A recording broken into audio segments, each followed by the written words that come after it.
starting always start funny, so let's go with the funny thing. In 2023, there has been a total of 12,385 earthquakes. Can you believe that?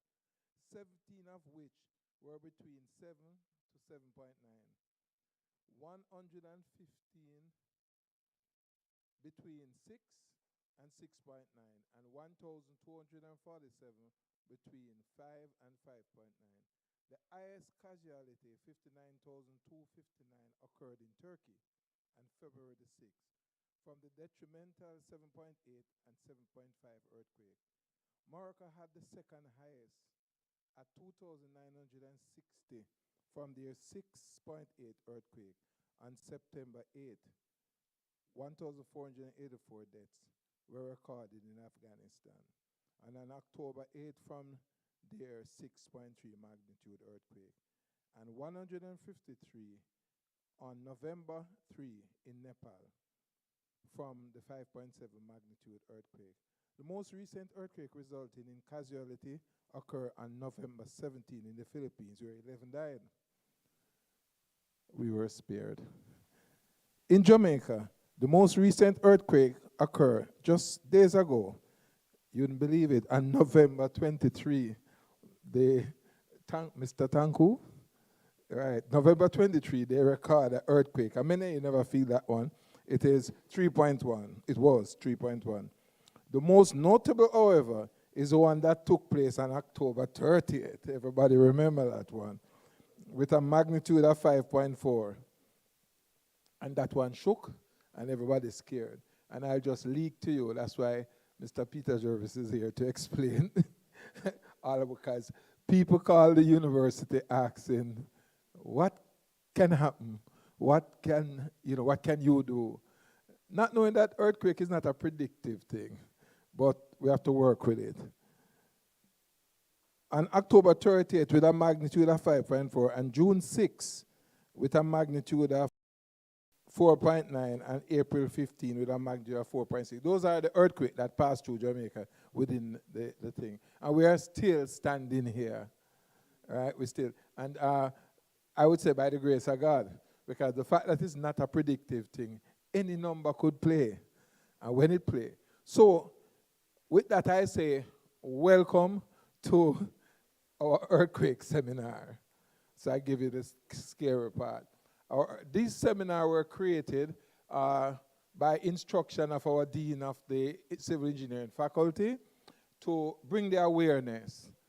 And because the university is poised with resilience and recovery, we question those two topics throughout the country. Because if and when it happens, or whenever it happens, we want to know that Jamaica is the resilience was building all along, and we have reached heights where we can sustain. That's what we would say, sustain, and we save lives, because the resilience factor being built in every aspect of our lives is very important. So today, without further ado, let me welcome our guests, some distinguished guests. So I want to welcome Mr. Peter Jarvis, who will be our guest lecturer. You'll hear more of him for the hour. And Ms. Jan Lopez from the Caribbean School of Architecture. Mr. Desmond Young from Maladoy Consultant, civil engineering firm and developer. Dane McLean from JSIF, and John Samuels, Mark Taylor, Lorraine Arjun, Miss Camille Jackson from Camille Jackson. All right, and of course our head of school, Mr. O'Neill Joseph, and our dean. At this point, so I say welcome to you all. And I welcome the UA students who fill up the back, the UA civil students. Welcome. This is UTech, and the hospitality is great. We are not comparing, Because you all know Mr. Jervis himself, right? And he addressed you already. So, shall we have prayer? Mr. Zekeli Ellington will lead us in prayer. Invoke the presence of our Lord. All right, good morning, everybody. I just want to thank you all for coming out. And of course, we cannot start off a good seminar without God being in the midst of it. So, can you all bow your head in prayers, please? Dear Heavenly Righteous Father, God, as we come before you today, Lord, we just want to thank the students and the distinguished guests for being here this moment, even though, Father God, I would just ask the Father, as Mr. Professor Pearson Jarvis discusses little seminar, even now, Father God, we just ask that we just take away key notes and we have a smooth and wonderful little lecture session, even now. In your name I pray. Amen.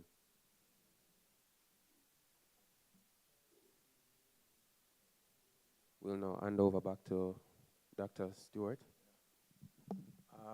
Some little housekeeping. There's a black BMW 5398. Okay. The hazard light is on. Okay. That person isn't here. Okay. We'll go on.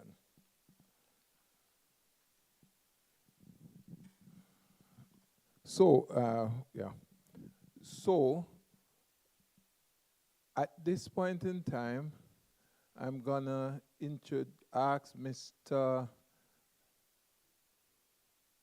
Damian Cummins to come forward and introduce our guest lecturer.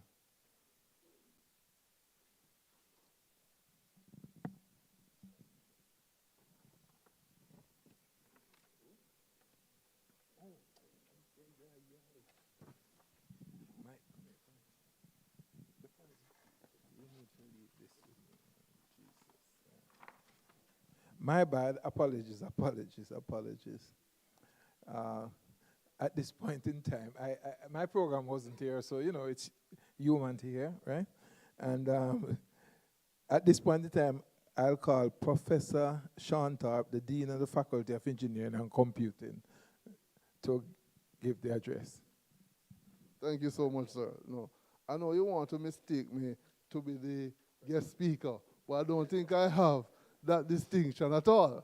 So a pleasant good morning to you all. All protocols observed. I want to say a special welcome to people calling you professor now, Sir Jervis. And I think it's something that, by extent of you being in the community and leading it so well, that we have to recognize the quality of what you do. But I don't want to say that each time you do a presentation, an earthquake comes after, all right? I would say that a lot has happened in terms of the seismic activities that we have been seeing. Conversations on specific research, including discussions with the earthquake unit, but we have already started doing some preliminary work with research to understand the nuances of the concerns. There is actually, an initiative now to look at larger scale artificial intelligence as a part of the use with respect of understanding the seismic activity and understanding building codes and building structures. There needs to be an integration where that is concerned, not only in the curriculum, but in terms of the practice. The community here that we are engaged with, both UTech and you, is really good to see that both of us coming together on a very important national discussion, and all other stakeholders nationwide who are here. We are very deliberate in our intentions, and I've asked both Mr. Cummings and Dr. Stewart to lead within the civil engineering area initiatives that establish a special research lab to support the intent of understanding the use of integration of technologies to better appreciate the seismic underpinnings of what is happening around us. I don't want to go back in time and talk about 1907 earthquake and all these dates and try to have chronology or any patterns put to them. The last time we were here, there was a discussion about the 2010 earthquake in Haiti, and that based on patterns, it might have been 50 years out to the day that it happened, right? It was 50 years out. I say that to say that as a learned community of scholars here, students and academic, as well as industry, it is so important that we engage the conversation and the actions that come out of these conversations to support the intent of how we move this forward. I do look forward to this distinguished lecture this morning, and I'm sure you all do as well. And the objective is to make the notes and to support the specific actions coming out of it that will lead us as a country together. Thank you for your time. Thank you. Thank you, Professor Thorpe, for that address. I want to, Mr. Sweeney, he's not, he's out on the outside. JSIF is one of our major sponsors today, and Mr. Sweeney from JSIF and his team, they are here today. We just want to welcome them also. All right. The Dean spoke about 80, not just 10 years, the 80 stuff. It's tragic and it's heart-rending, because while we are here today looking at resilience, we have to take resilience and recovery as a serious thing, because 80 hasn't recovered, and it's going, 13 years now. And we looked at a pattern. The countries that, some of the countries that I spoke about, it's always in the, let's say, third world countries. That's where it's worse. And why? Because no resilience is built in.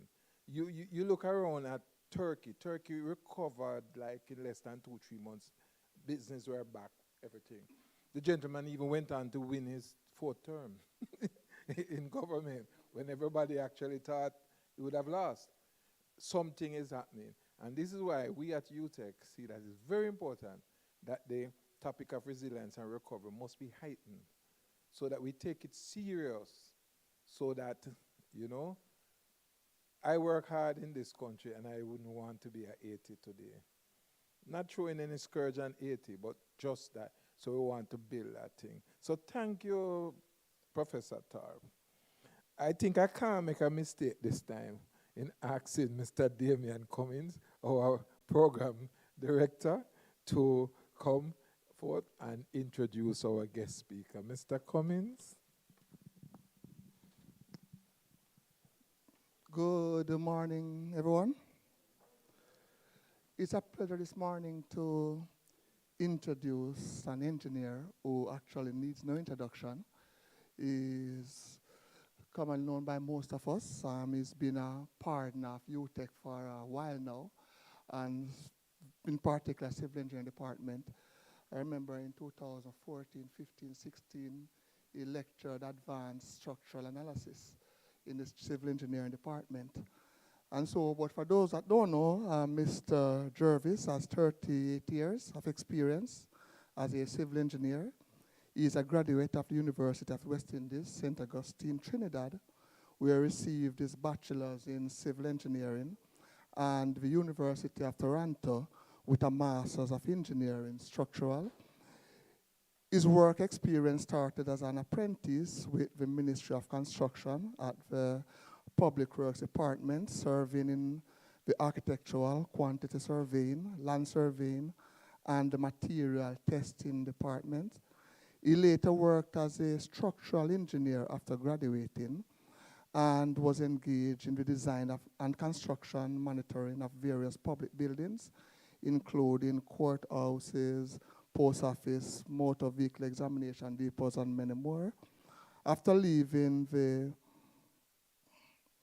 PWD, he worked in various projects, such as establishing central concrete batching and supply services, housing development and construction projects, which involves design and casting yards, panel production, and erection planning and labor administration.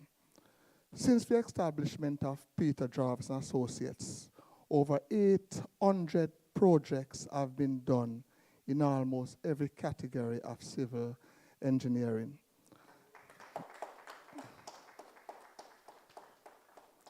As well as other civil engineering projects.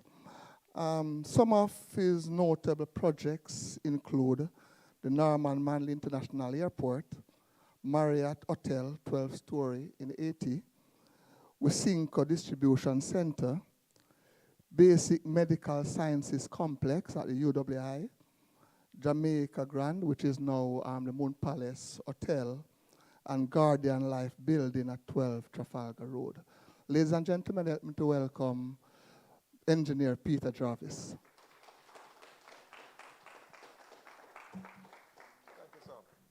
Thank you. As they say, all protocols observed.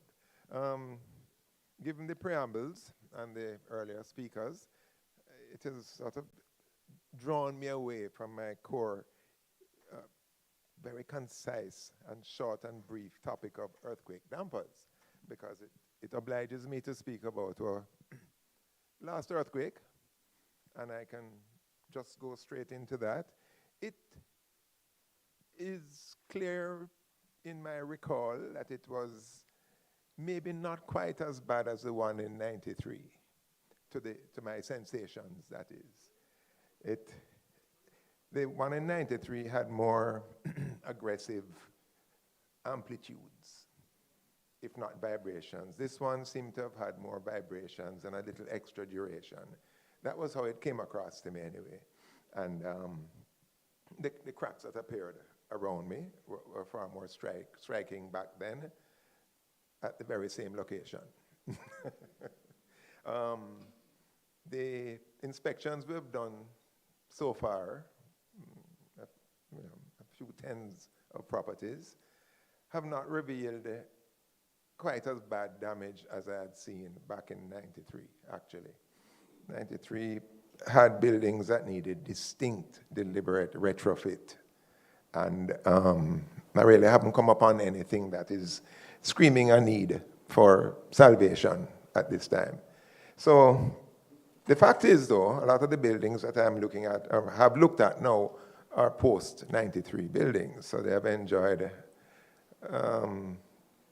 current standards of design. And our codes have moved strident, in big strides in the right direction. My first introduction to seismic was at University of Toronto, which was in '77, '78. Yes, it was around then. And they had a lab, as you would like to test the early emerging science of reinforced concrete and ductility. So ductility and the ability of concrete to take reversals was a big thing. It was the breaking solution for durability in earthquakes. Not strength and brute force, but ductility, the ability to flex and flex without losing your columns, really. It all boils down to not losing your columns, You can destroy your beams and things will hold together. But if you lose a column, that's the end of that. But we really haven't done so badly this time. I congratulate this new building, spick and span, even though it has substantial shear walls. Must have had a generous architect involved. Only small disturbances over there. But all in all, that helps when we have cooperative architects. I'm looking at two of them now, just to send a message.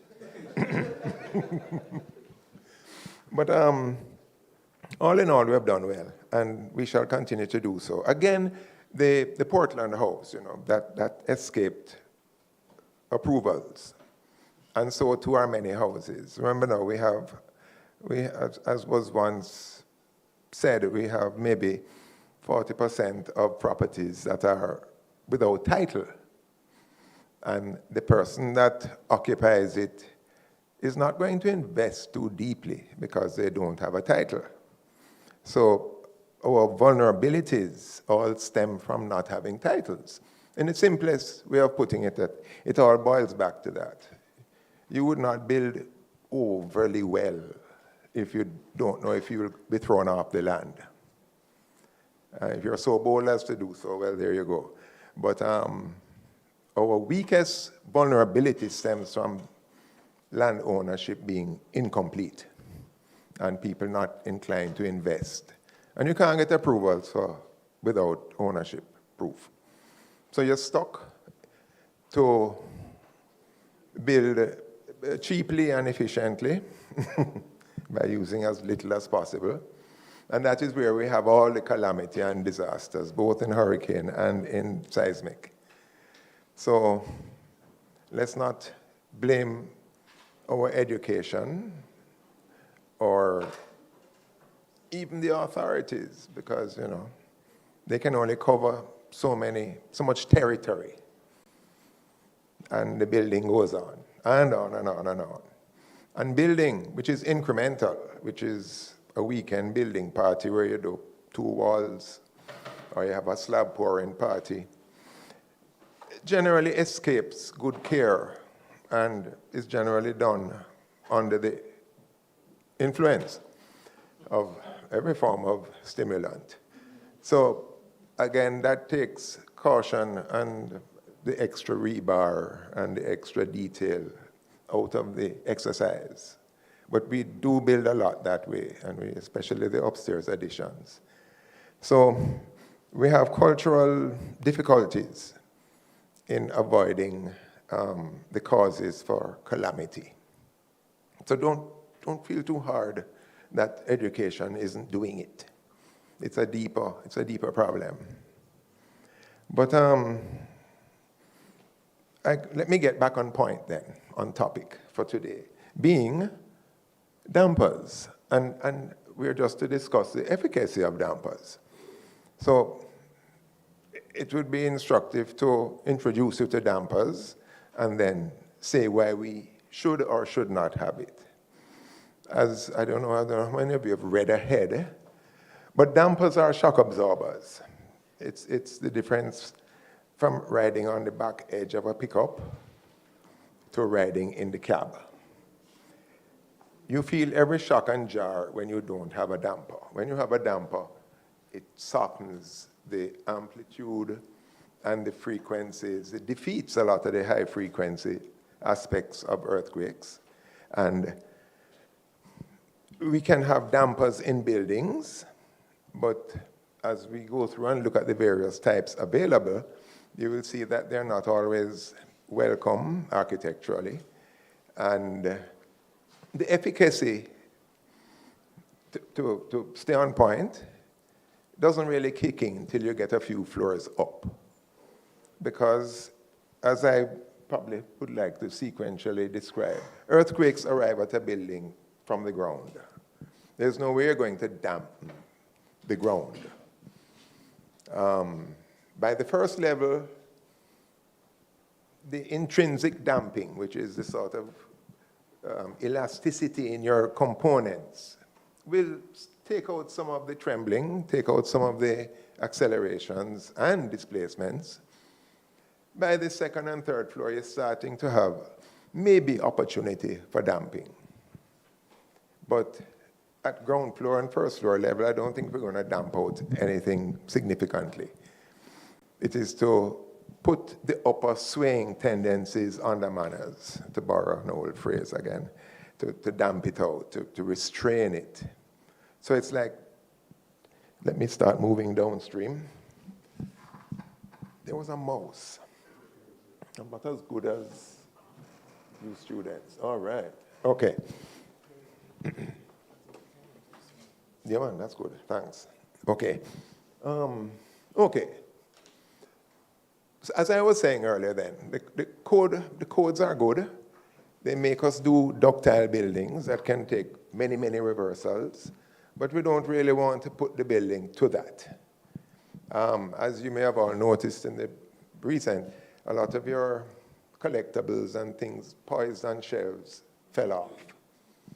I certainly did lose a lot of, jing bang, that just fell because of the no damping in my house, no damping. So damping more seriously, when I went touring through basic medical, which is all labs at upper levels, there was glass on the floor everywhere. The undamped superstructure threw everything over, turned over shelves, it played hell. Structurally fine, but what good is that really if you're losing all your contents? So that is where the philosophy of damping will apply. How much do you want to invest in saving your collectibles or stock or poorly shelved elements and pieces and everything? Damping will also, I'm jumping over, but damping will also help with the survival of your partitions, because drywall butting up against concrete can't take the full ground acceleration shock. It's going to crumble and it won't go back. So you'll have endless cosmetic concerns, not structural. I better differentiate that for you too. By our code-driven principles of design, not everything in the building works for seismic. We select shear walls, we select moment frames, and we select bracing elements that have the full duty of defense. But we cannot eliminate lag. The ground does this, the building says, all right, I'm coming.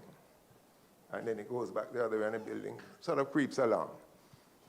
So following the ground is what our design objective is, following the ground without loss of vertical elements. So partitions like CMU, blockwork, concrete masonry units, any kind of brick or block are not formally part of the seismic system. So in buildings where you don't see, well, all your block is all crummy and looking bad and cracked, do not be alarmed. It is when you see your concrete shear walls and your columns and your column joints with gaps, then you run for cover. Okay. So now, to damp out the sway in the buildings at the upper levels, we can put in these types of dampers. We have this one is described as a viscous damper, which is like a shock absorber. It's a piston in a fluid. And as the sharp jolt comes, it says, no. And it only allows it to move at a regulated pace. It's regulated by the valves, the check valves in the piston.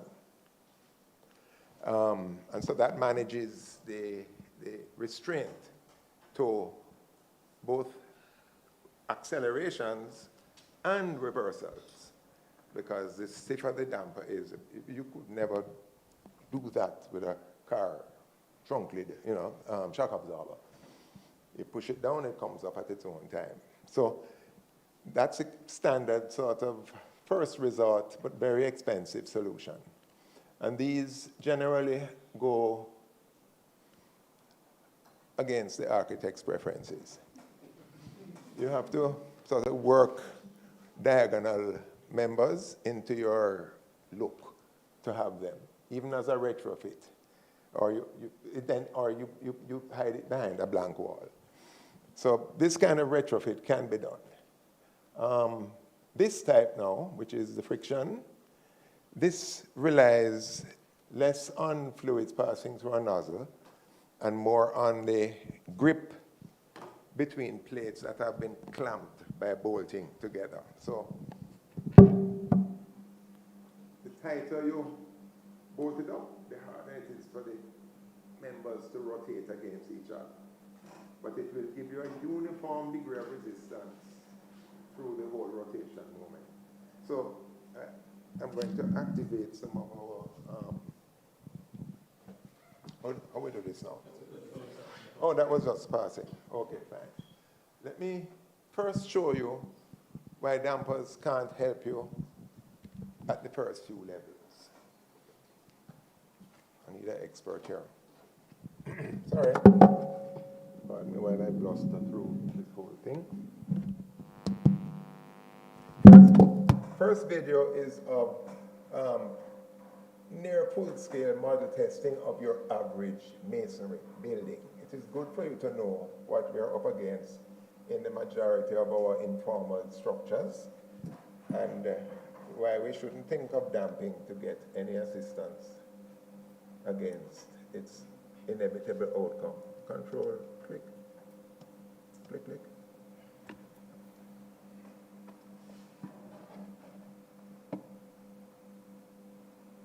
Oh, there it comes. It comes. It's your system coming up.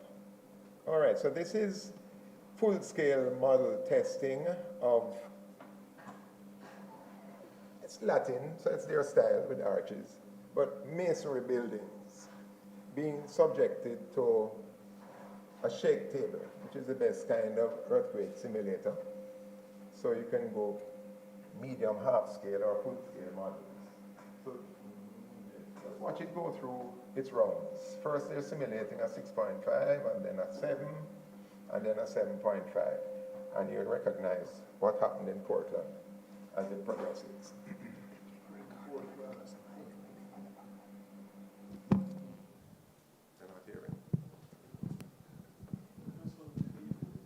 So yes, this is just a illustration that would show that a damper couldn't help you in a brittle masonry building. So let's not court that idea, because it's rigid, it's following the ground right through, but it's brittle. Concrete has no tensile duty or responsibility. It is the rebars that take tension. We must not expect concrete to do anything for you in tension. That's why cracks in block walls do not bother me in the slightest, because you can't heal it, because it will crack beside it the next time.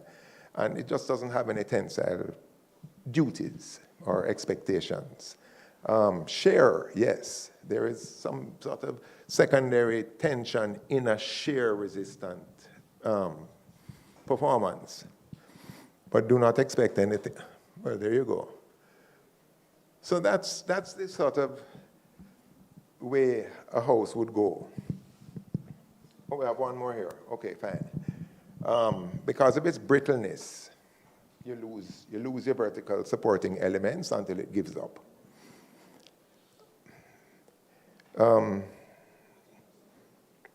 Similarly, when we have bracing, as I will be discussing further along, bracing is generally X-type because we are only wanting to rely on, pardon me, let me get back to my main matter. Right, we only want to rely on tension in a brace system. The diagonal will, at one time or the other, go into tension. The compression can't be relied on slender brace members. Brace members are not good in compression. They buckle because generally the angle iron, the center of resistance, is outside of the angle. So it's dying to buckle. Tubes are ideal, but tubes don't connect well to anything. So it is usually in the transition between a tube and a plate that the plate feels in compression buckling. So we rely in any form of X-bracing on the tension action only. No compression is required to perform in a braced situation. Okay, straying just a bit, but not too far. Okay, so the friction system is also a rather imposing installation.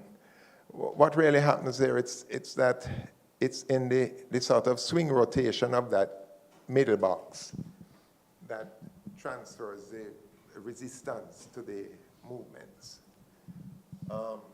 They're even more elaborate, which I will try to show in the other video. Sorry. How the friction system works. Viscous damper. Okay, well, that's that.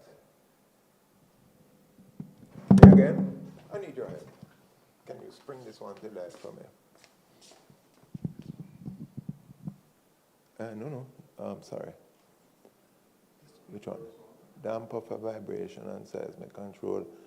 Well, wait, let's look at the first one to show you how the piston action works. I found YouTube immensely valuable in having graphic features. Is that an ad? Yeah, that must be an ad. Thanks. Right.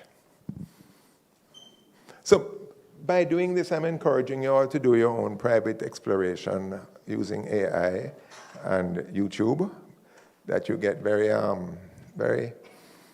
instructive graphics and videos that tells you how things work. So right, they're referring to the shock absorber basis for the viscous damper. So, you put it in diagonal and they show you the little valves putting up resistance. So they have these very, very basic models to show the behavior. This has these dampers that prevents that parallelogram development or restricts it. But then we could also just build the building with X bracing all the way up, along, or in place of our shear walls, if we could get accommodation from the users. So there, you see, it really doesn't look that bad. I mean, if we got that straight off, we probably wouldn't need the damper either. I met Mr. Miyamoto in Haiti. He's quite a campaigner of seismic restoration and resurrection. I really need a projectionist here. The next one, yes, thanks.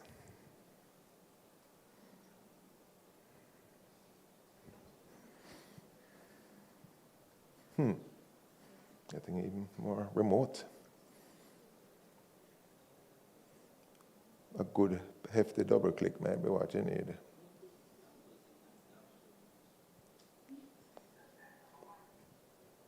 No? No. Get yourself in trouble there. Yes. If you win some, you lose some.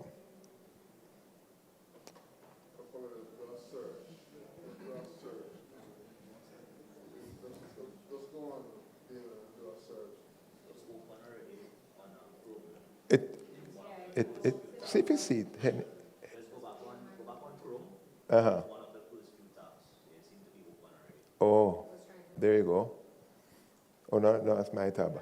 Okay. Oh, yes, you're quite right. Yes. Click those. The next one. Right. Okay, so we have more, let us call it more reasonable damping fixtures, as in wall panels that have inward and outward lapped plates that are like friction dampers, but it's a plate that would be a big panel into a series of clamped collected plates in there. So that too would give you a regulated lateral slip and control of the violence of the ground motion and the distance over which it would have to perform. So these kind of show you the makeup of one. So the inner plate is probably connected to the top, and the lower plate and casing is to the bottom. And it sort of fits in there. And of course, you need a kind of a transfer frame. So at this point, you can see it's an application at a hotel, which is probably a luxury hotel in a place that probably has a lot of tremors. So as not to alarm your guests, you try to damp out the seismic. Feeling the building sway in a large kind of way is not as traumatic as sudden shocks and things falling off everywhere. Thank you.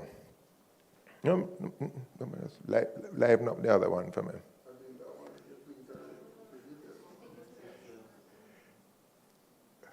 Yes. I think friction is the one I'm trying to get a go at, because that shows the clamped plates. Yes.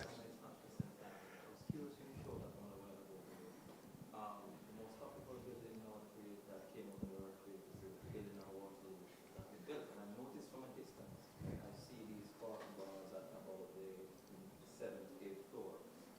I'm not sure if you're familiar with that building. Yes, I've seen it myself, and I have a good idea what that is. Because it's what you call a soft story, by virtue of not having any significant walls in it. And it probably is a little tall. It's a mechanical level. And it also would provide, it would be like a blow-through as well to sort of confuse hurricane stresses. So they would allow that to have good bracing to disappear as a soft spot in the structure.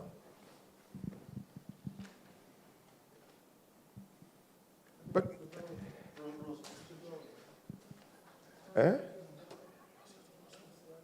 yes?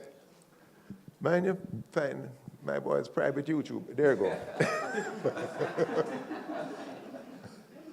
Yes. Okay. This is a sort of a mock-up of a fully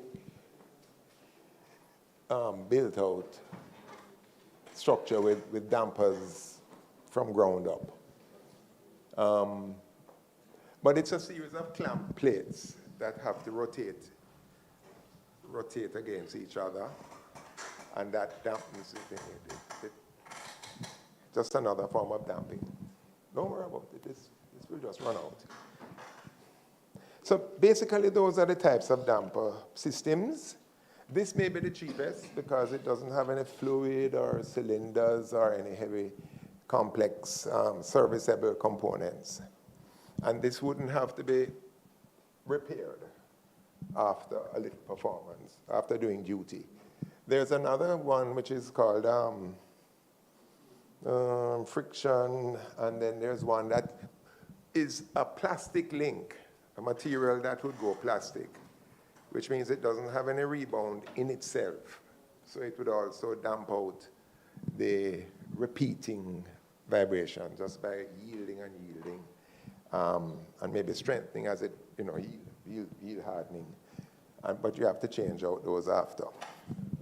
The famous one, which is for very, very tall buildings, is a tuned mass. One more? It's one that says pendulum tuned mass damper. Yes, thank you. No, the pendulum tuned mass damper is where the earthquake will throw the building, but there's a big, massive counterweight at the top that then it gets left behind. And he breaks into a reverse sort of oscillation that is pretty well matched to the building's proposed oscillation. And by just doing that, it dampens out the sway entirely out of the building. So that doesn't do much for, like I said, the first 2 floors, because you're going to get the full shock down there. But since sway is alarming to upper floor occupants, I mean, as you're going up, we're allowed to sway up to speak in Imperial. The building that you just mentioned, right. That building legally can sway 2 feet at the top. Legally. But the people may not like it. But the code can't stop you from getting a 2-foot at the top. 600 millimeters is about, at 20 floors. Yeah, that's within the seismic code limits. But again, the comfort is where you then say, well, all right, let's spend another $5 million US and do a ball at the top. But the purchasers or the occupants would have to be, of a certain level. So since we all can't afford that level, you have to just go with the wave. But it's legal. The building will not collapse. I mean, we design with sufficient anchorage at the base. Actually, the taller the building goes with all of its natural resonance and sort of smoothed out responses, the overturning isn't really as bad as you would imagine. In fact, hurricane stresses at some elevations and with certain types of construction, hurricane stresses are worse than seismic. Yes, yes, yes. They can set a building oscillating and shatter every window, and it's our new hurricane, not the ones. Actually, Gilbert was bad. I do remember that. Well, it's even worse now. So we mustn't be alarmed that seismic is the end of the world. Hurricanes can be as well. Imagine at peak wind at the top edges of a building, your uplift and your effective forces go up by about 4 than what you are feeling on the face of it. Edges, top edges, have a much higher wind uplift and effective pressure.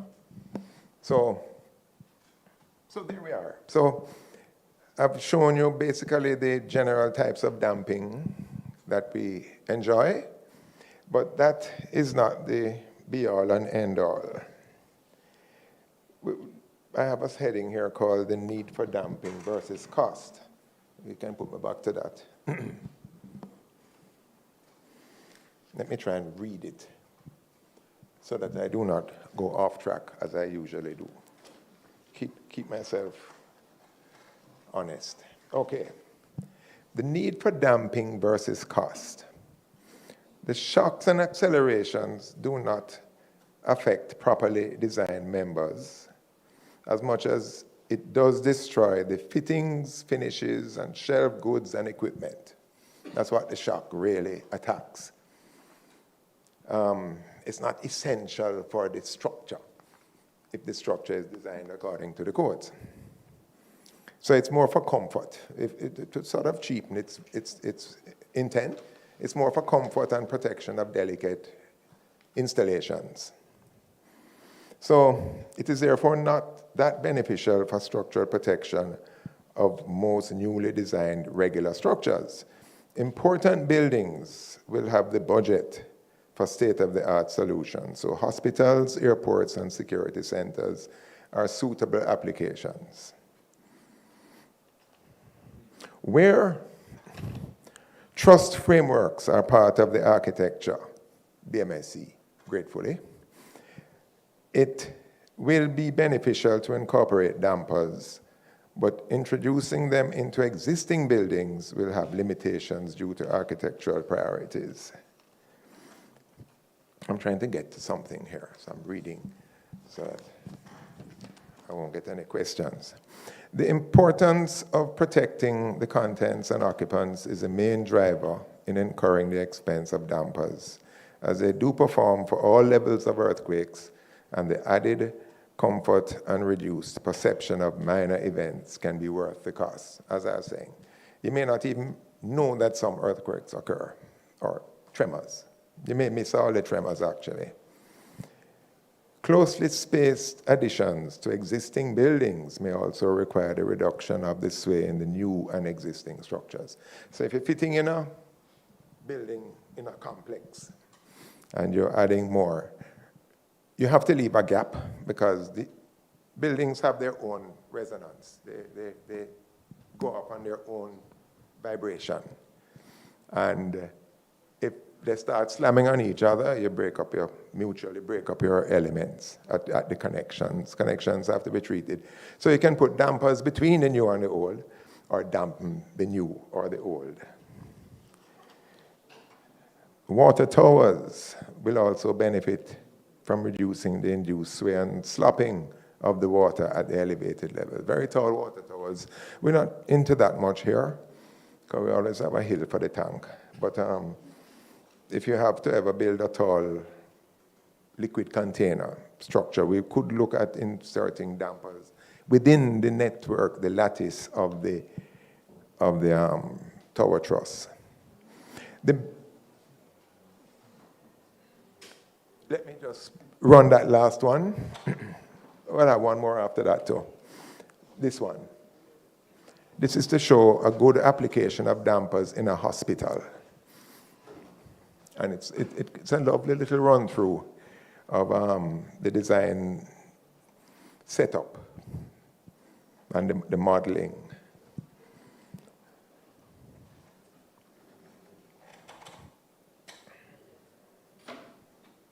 Yes, this is a good display of dampers at work, theoretically.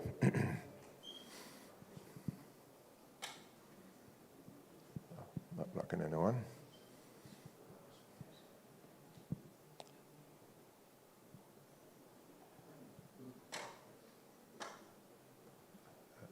Can we regulate the pace of YouTube? Because they really are sort of dragging along here. I know. Okay, well, this is an example of base isolation and the benefits of the next thing I'm going to tell you about, which is base isolation. And it is easily attainable and not as expensive as it is made out to be. So that's a nice graphic of what happens to your contents if the building is allowed to behave as it will without damping and base isolation. So those are base isolators. They're concave, let's call it skid pads. Concave to limit its drift laterally and to restrict it by virtue of the fact that as the skid plate inside moves up the weight of the building, you're lifting the building as well, so that helps to further restrain it. So that's the kind of protection you get. And with that, you don't have to design your building, your superstructure, for anything more than wind load. You don't need any ductility reinforcing or special detailing. You don't need shear walls to that unless wind requires it. But wind rules entirely. You're not hung up with seismic and ductility demand because the building is thoroughly and completely separated from the ground laterally. No, it still supports.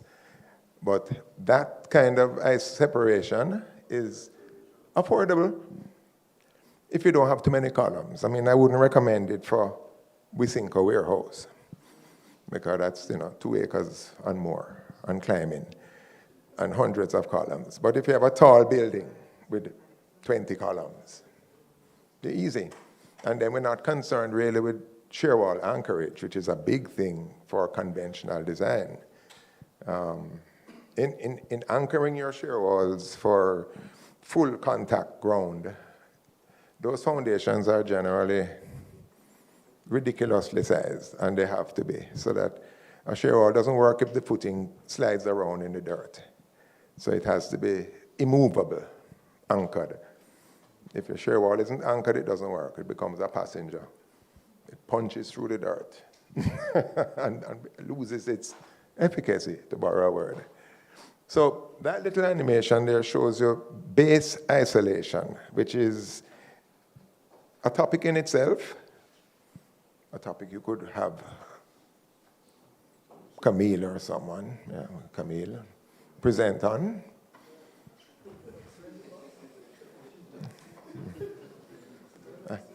I know she understands it very well. In fact, remember a chap came from Italy on the I/E,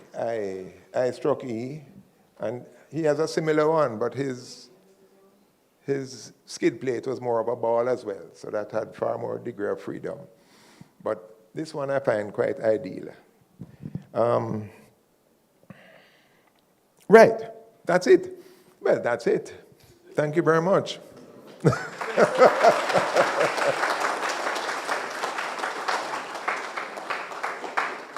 Question time.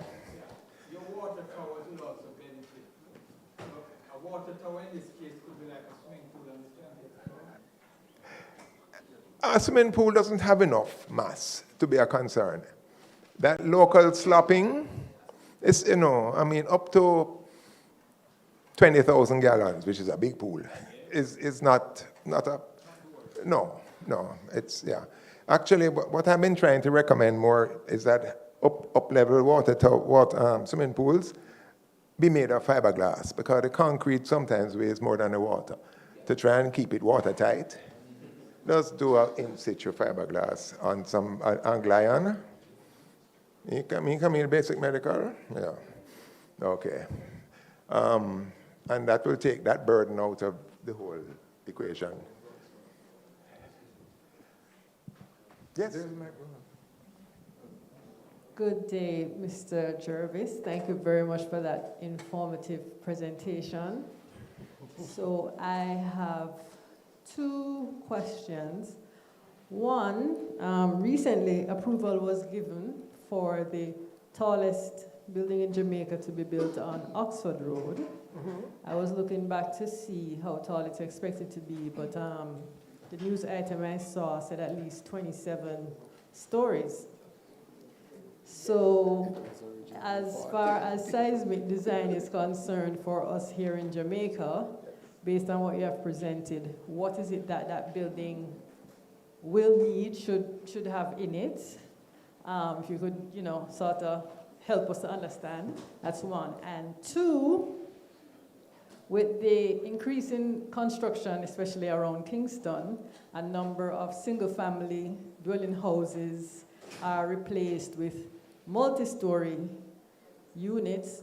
In fact, I'm not sure if this question falls into your remit, because it's probably more town and planning. But what would be the concern, right? What would be the concern for my single-family house here and there, and then right in the middle is this huge 7-story behemoth? I'm aware of both.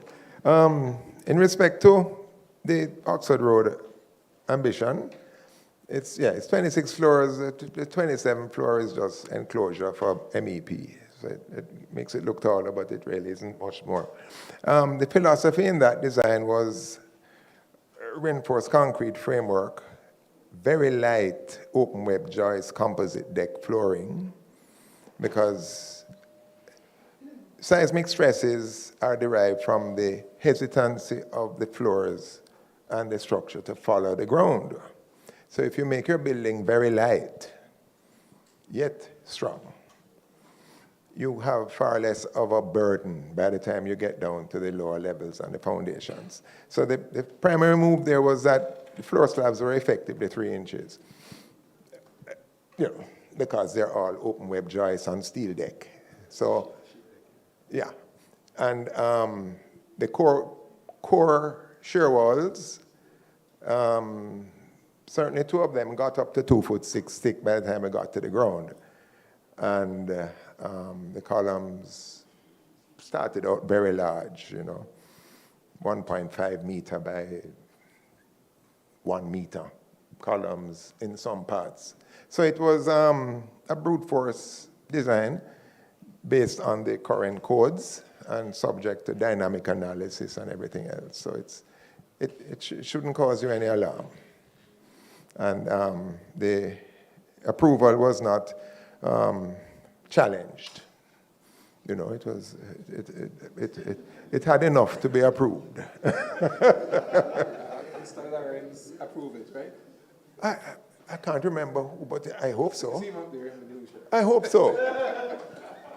Thank you, sir, after all. But the business plan isn't perfected, so don't be too concerned that it is going to rush off or be hastily built. In terms of high-rises in and around low-rises, that doesn't have any particular engineering concern. What you may lose is light, if it's on the sunset or the sunrise side of you. Air, you may lose some of your debris. Privacy, the Lord will be looking down at you. And it's more emotional things. But structurally, I wouldn't be too concerned. Yes? Excellent presentation Sir Jervis. Excellent and very informative. Now, let's think about this in probably 2 dimensions here. What you presented in terms of using the dampers as shock absorbers on the building assumes that pre-construction, this is taken into the design. Yes. Okay? Now, at a cost, right? Now, buildings that currently are here, what type of seismic devices, unless there are dampers that can be placed on existing buildings to help the shock absorption that you speak of, what is the recommendation there? I have leaned towards steel framework. Steel framework bracing placed against walls and inserted in the building. Because they're ductile, and we're generally going to have immense compressive capacity, and that just stiffens up the building entirely. In fact, I did it in a few little buildings in '93. So, it's the best, most affordable solution. So on a campus like this one, what would be your recommendation then? Would it be some of these steel bracing? If you have any building that is suspect, yeah. Yes. Okay. You have to do that. Okay. Steel bracing. Damping, like I said, the first 3 floors is not going to really enjoy the damping. Damping is really for a much taller structures. Taller structure. Yeah. Because, the accelerations are violent, and the innate shear capacity of the building will still rule until it crumbles, for the first 2 or 3 floors. Will lead in the resistance before a damper can be mobilized. Okay. Before there's sufficient displacement to make it mobilized. And this is also for like residential homes as well, you're talking about. Retrofit, what I do for homes is cast a shear wall beside the old wall. Just plate up a wall, what was a 6 inch is now 12 inches because it has a 6-inch RC wall joining it. Okay, thank you for that, yes. That is the quick remedy to beef up your downstairs. As always, Mr. Jarvis, wonderful presentation. Thank you. I have 2 questions on the base isolators. One is, you had said that they're less expensive than the dampers, is that correct? And 2... More efficient spending. More efficient, okay. The second question is, how practical are they in retrofits, if at all practical? Existing buildings. It can be retrofitted if it really will make sense. I mean, I wouldn't want to retrofit it under an existing tall building that has been damaged, because they support interim jacks and everything that you have to do while you cut the column at the top of the foundation and install this thing and have non-shrink, tie-in so that you don't leave a little slack when you pull the props. It's not easy and, fraught with quality control. I would rather just find another thing for those existing buildings, like steel bracing or cast in place additional shear walls. Okay, great, thanks.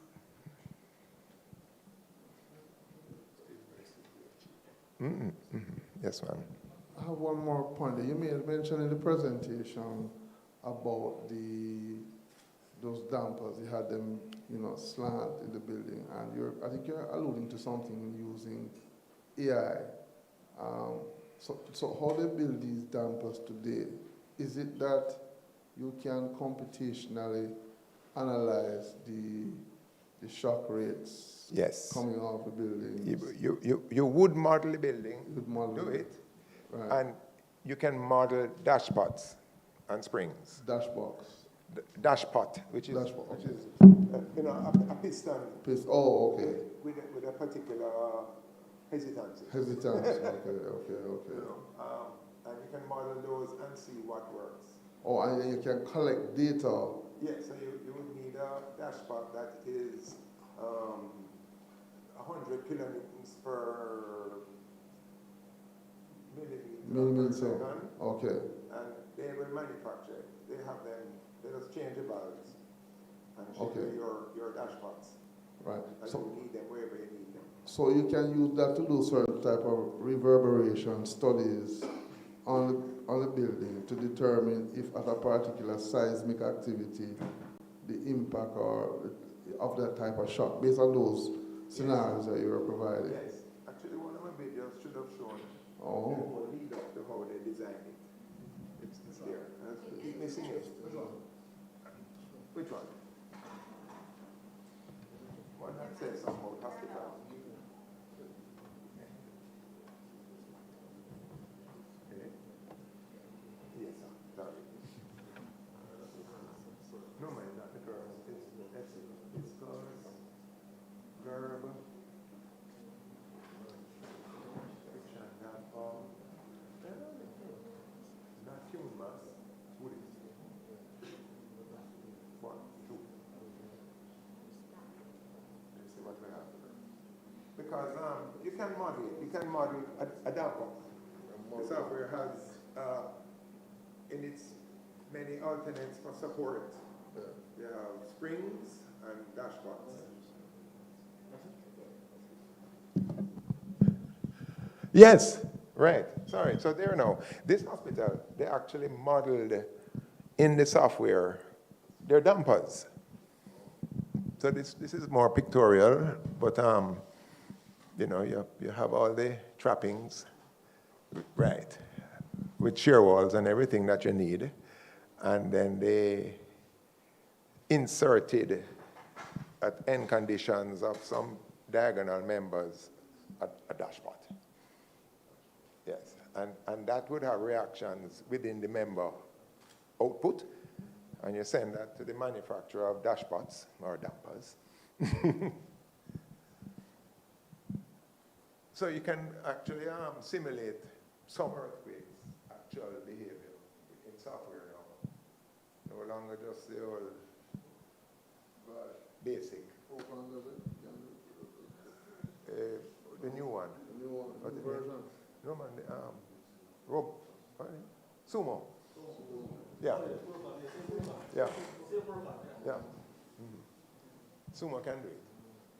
So this shows you the difference in behavior, having added some dashboards.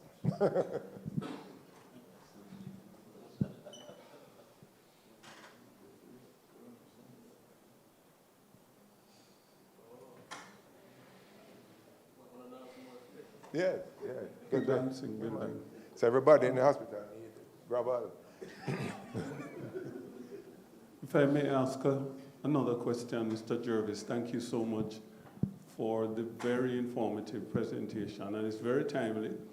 I don't know if this is being recorded, but it's the kind of information that not just our students, but practitioners need to have, and those in those important regulatory bodies that approve plans and so on.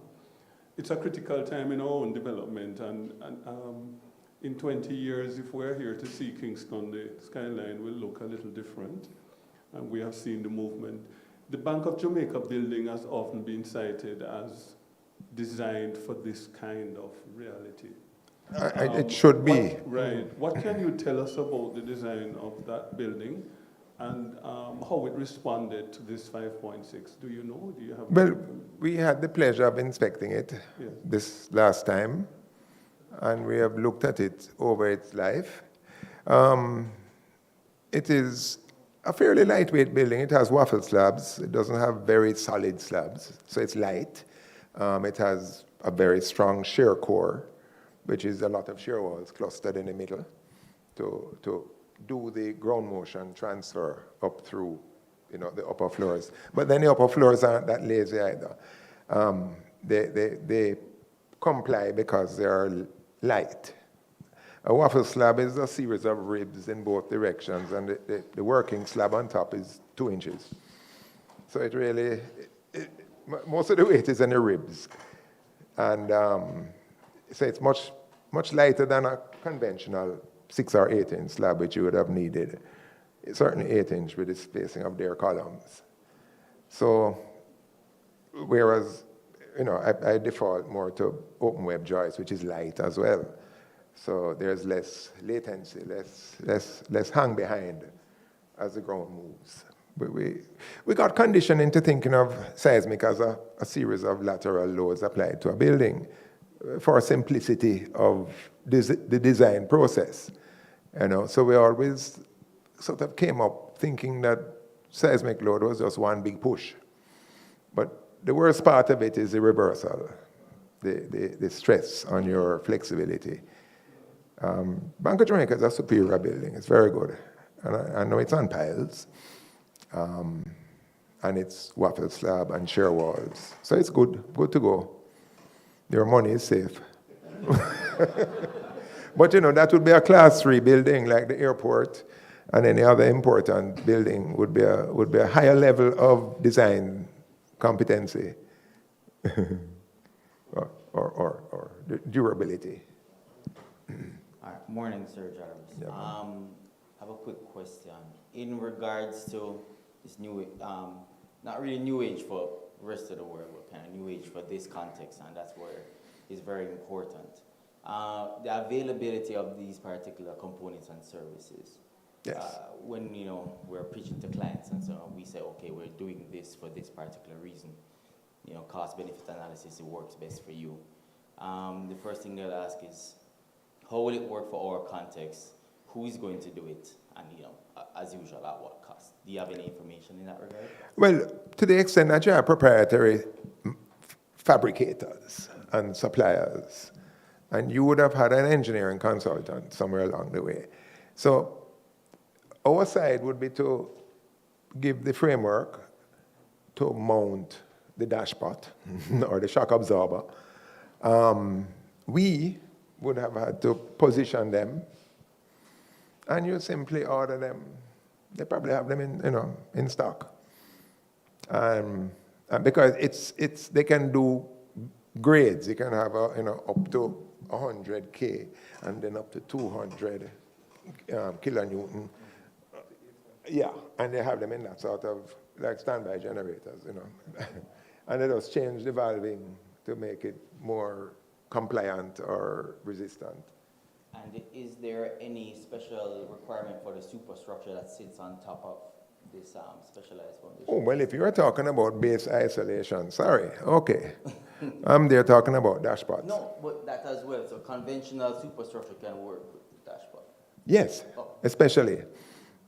When from you decide to use base isolation, you have a much cheaper building that can pay for the isolators. Much cheaper. The foundations don't feel any overturning or bending because it's a pin joint. It's just sliding around. So there's no transfer of bending to the foundations, just compressive from sway. Yeah. No, yes? I was just going to say, and these components would be installed by local... According to the manual. Or agent. Or agent. Sounds like we have an agent. I'll need a business card if that's the case. All right, good afternoon. Yes, sir. Any consideration for liquefaction? I can't help you there. That's piles. We have to send piles through that. So would this then make, the various methods of damping and base isolation? We base isolate on top of piles. Okay. And then we'll probably have rake piles to take out any sort of rotational tendency because of your liquid that you have below us. Yeah, liquefaction is real in where we have more organic stuff. Fortunately, the plains of Kingston is, good sedimentary gravel and sand with the outlands of clay, so we don't really worry about liquefaction too much. And the compressive ratio, everything in the world is elastic to a point. And there is elasticity in soil that we must consider because in an earthquake, your shear wall footing may go down 4 or 5 inches and spring back up because it's still working on the elasticity of the soil. Then you have liquefiable soils now, which behave plastic. When you go down, you stay down. So our big solution is to send piles through that layer into, more competent subgrades. We were talking about Bank of Jamaica. Has any of these considerations been included in the design? Yeah, man, they have 70, 80-foot piles. Okay. And the other place beside it there, Scotia. Even no, the hotel are okay. Yeah. And conference center, as shallow as it is, 2 floors, he has brutal piles down there. So they had a pile fest down there in the 70s. I'm more familiar with Digicel. They have piles and ground strengthening, rock columns. So one last point and then a call to action. So Sir Jervis, the context of what you presented here, would you say it's a recommendation going forward for buildings and the establishment of structures in the country to be more thoughtful in using the damping and base isolation metrics in terms of how we handle these structures? Yes, but I would just sort of target incorporating friction, the friction type, because that's the cheapest. That's just plates and a bolt. Okay. And combinations thereof. So here's a call to action then. The fact that we just adopted ProCon on campus to support a ProCon research civil engineering lab, is it possible to do systematic studies with the modeling using damping and base isolation to come up with some type of recommendations about the various type of locations and structures that will support, yes, the use of CM? Yes. Okay, and okay, fine. So we can Yes. do systematic studies. All right, good. Mm-hmm. Thank you for that. Projects for final year and so on, or postgrad.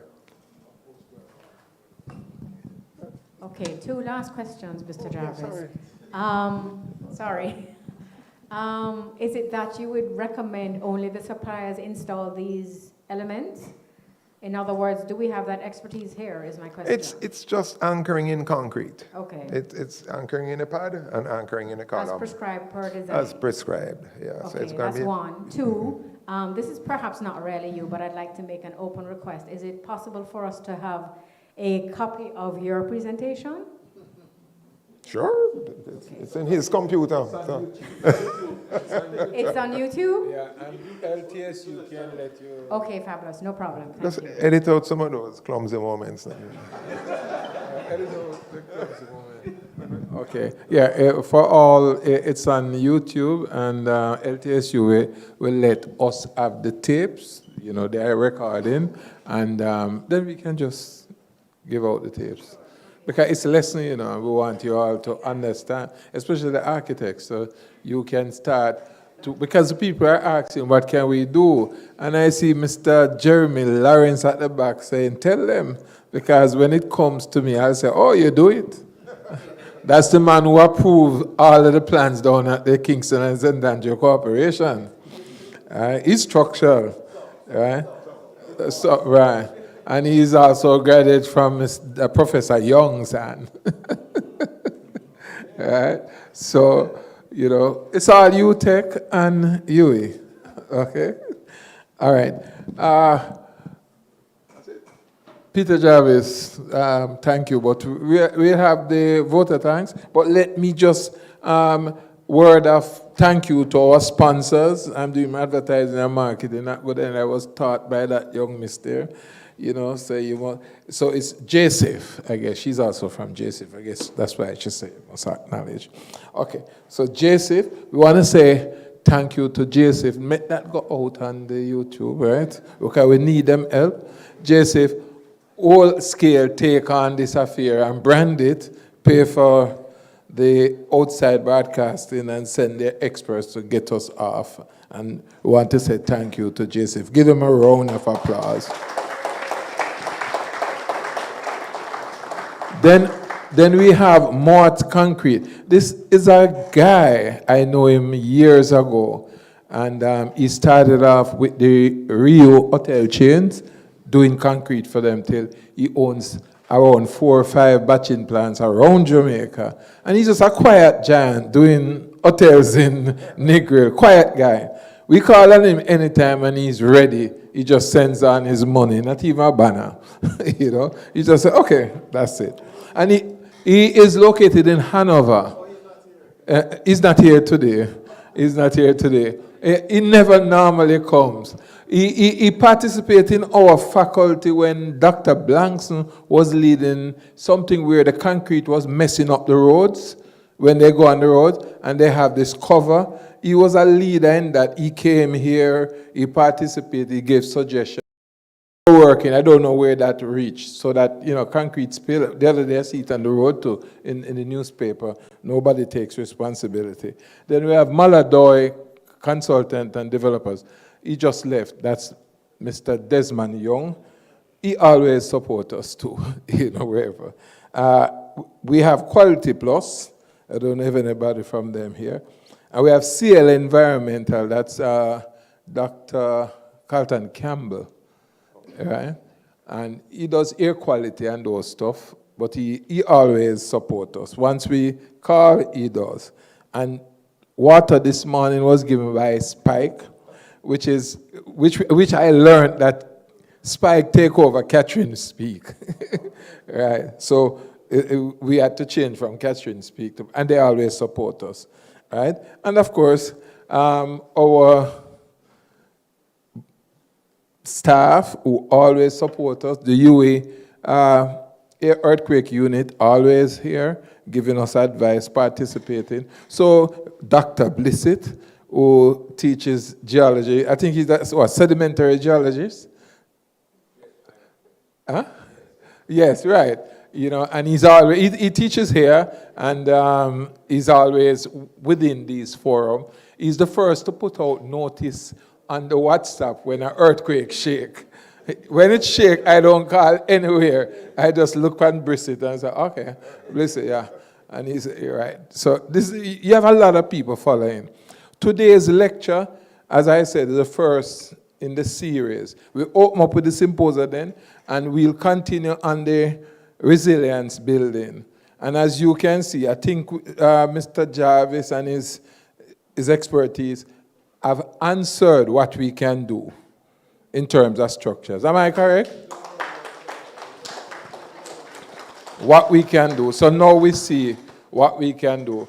And what I want to add to what the dampers give, it gives you time to come out of the building. That's what it does primarily.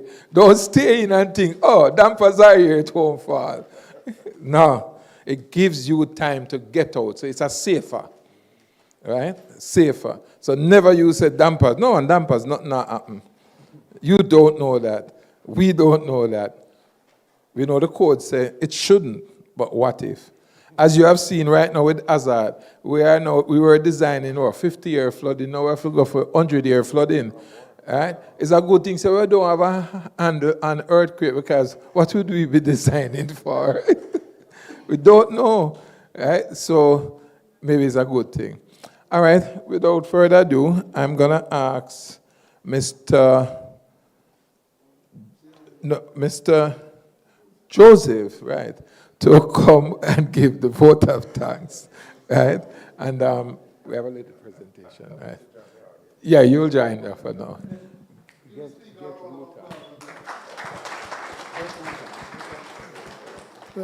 Absolutely no need for me to say thanks, because the thank yous were all given by Dr. Percival Stewart. No, absolutely brilliant day today.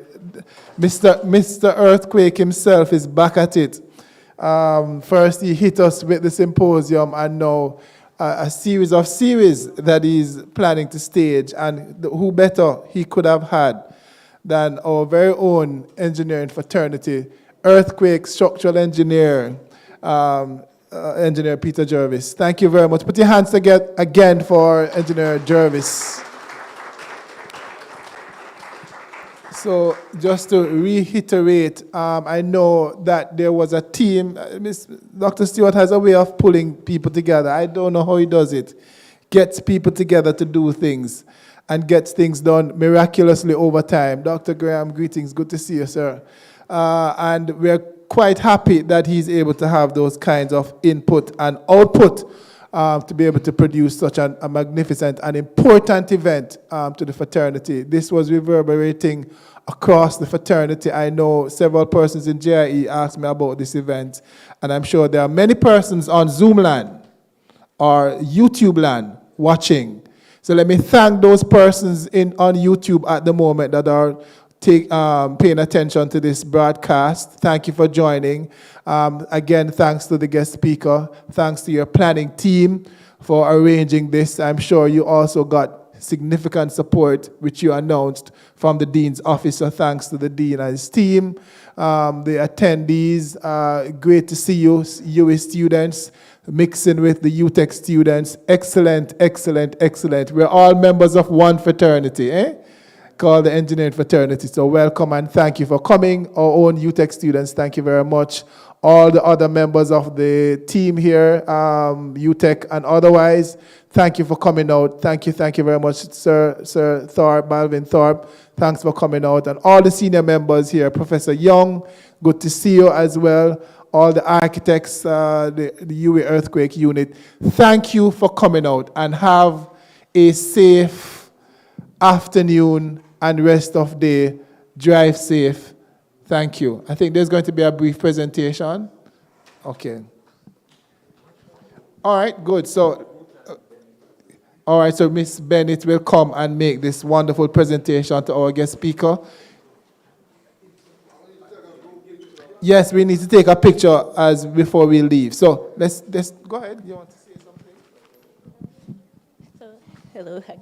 So on behalf of the University of Technology, we'd like to say, go inside. Okay. He's supposed to take it out. His ears. When he gets it, he takes it out. Oh,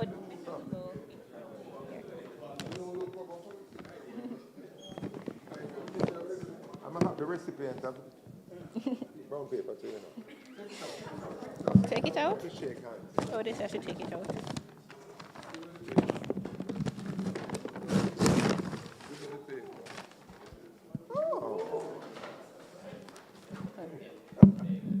Oh, my landscape, my favorite landscape.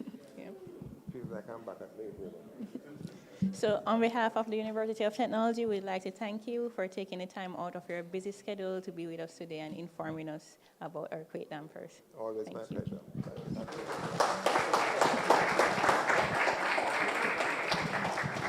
Okay. Group picture, yeah, as the Dean commands.